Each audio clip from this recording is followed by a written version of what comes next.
به خاطر تو غرق گریه شدم تا لب تو پر از شهد خنده شده.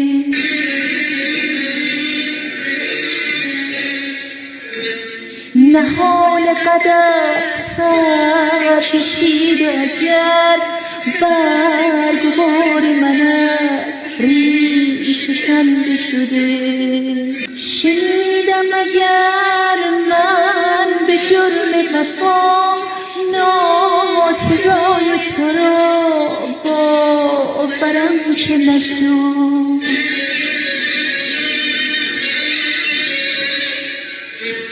به چشم خودم بی وفای تو دیدم و به خدا باورم که نشد.